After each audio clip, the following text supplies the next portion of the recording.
Então disse Deus: façamos o homem à nossa imagem, conforme a nossa semelhança. Domine ele sobre os peixes do mar, sobre as aves do céu, sobre os animais grandes de toda a terra e sobre os pequenos animais que se movem rente ao chão. Gênesis 1, 26. Gênesis 9, 6. Quem derramar sangue do homem, pelo homem, seu sangue será derramado, porque a imagem de Deus foi o homem criado. Gênesis 3, 23. Por isso, o Senhor Deus mandou embora do jardim para cultivar o solo da qual foi tirado. Por isso, o Senhor Deus mandou o homem embora do jardim, do Éden, para cultivar o solo da qual fora tirado. Nós percebemos nesse texto algumas coisas que é muito importante, principalmente para as pessoas que querem caminhar conscientemente em direção a uma vida plena, a uma vida maior, a uma vida mais abençoada, uma vida mais cheia de graça. Ele precisa entender isso. Primeiro, fomos criados por Deus à sua própria imagem, à sua própria semelhança. Segundo, depois da queda, o homem foi expulso do jardim, foi tirado para fora do jardim.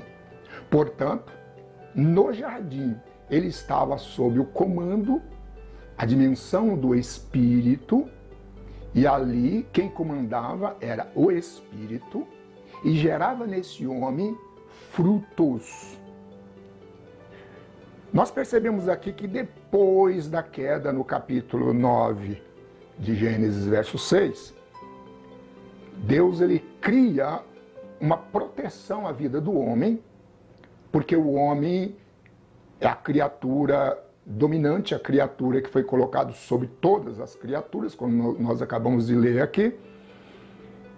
Ele estava ameaçado de ser morto pelo próprio homem, assim como Caim matou o Abel. E ali então Deus cria uma aliança, e que esse homem é afastado do Éden, e cria leis e cria limites para que o homem não derrame o sangue. Então ele diz aqui no 3, né? No 3, 23. Por isso o homem, Deus o mandou embora do jardim do Éden para cultivar o solo do qual fora tirado. O verso 9 e 6 de Gênesis: quem derramar sangue do homem, pelo homem, seu sangue será derramado, porque a imagem de Deus foi criada. Então, a proteção máxima aí da vida do ser humano.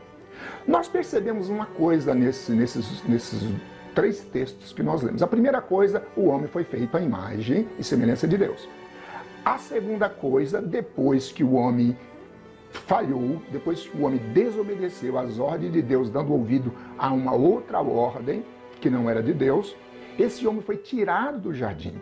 Mas mesmo após ser tirado do jardim, mesmo após, a partir daquele momento, eles foram tratar da sua vida sem, na verdade, a influência da dimensão espiritual sobre a sua vida. Eles iam cavar, cultivar, guardar, tentar produzir frutos para si mesmo, enquanto no Jardim do Éden aquilo era feito de uma forma maravilhosa, de graça e espontânea. Ele cultivava o jardim, guardava o jardim, mas no jardim estava então sob a dimensão do Espírito, onde Deus estava ali comandando, onde Deus fazia com que todas as coisas fossem abençoadas, muito que saía da mão do homem. A partir do que o homem foi tirado, então os problemas do homem começaram, porque ele começou então a ter que viver, a ter que lavrar o solo, a ter que tentar descobrir ciências, para que viesse cultivar. Então ele começou a ter alguns problemas, Mas nós vemos aqui que mesmo após a queda, o homem então mantém a imagem e semelhança de Deus, até porque no capítulo 9, verso 6, Deus então cria uma lei que para guardar a vida do ser humano, né? Essa lei, uma lei que protege a vida do ser humano, porque ele é a imagem de Deus. Então, após a queda, o homem continuou com a imagem.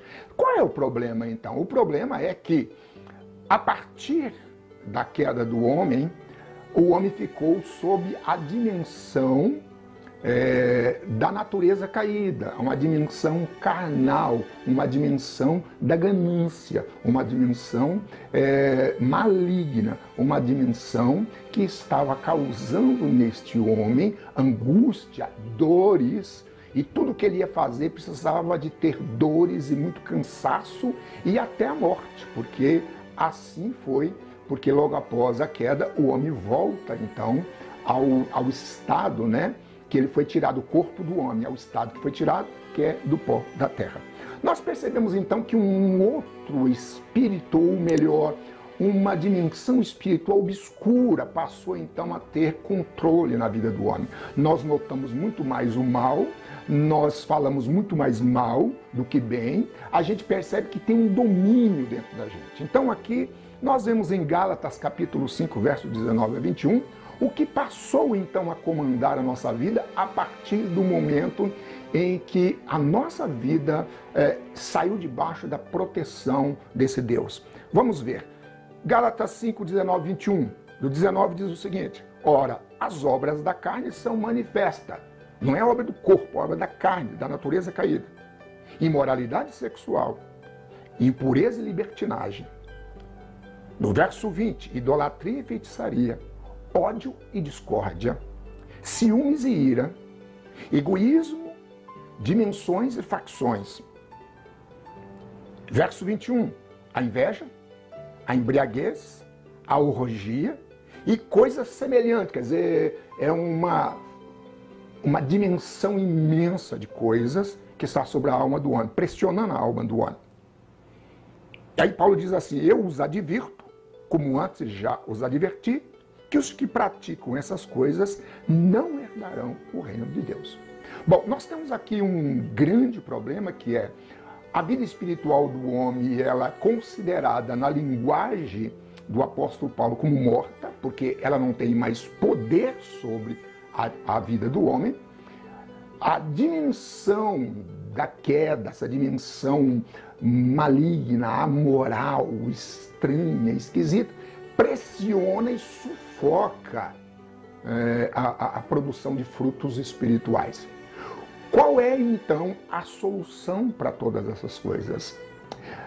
No próximo vídeo, a gente vai estar dando sequência e vamos estar falando com você qual é o plano, então, de Deus para continuar com seus propósitos, para que o homem possa voltar a produzir frutos espirituais. Isso é, voltar a estar sob o comando da dimensão espiritual de Deus, a qual esse homem foi criado para estar. Tá? Então é importante que você possa entender isso para que você tenha uma vida mais dinâmica, uma vida mais com poucas baixas estimas, né?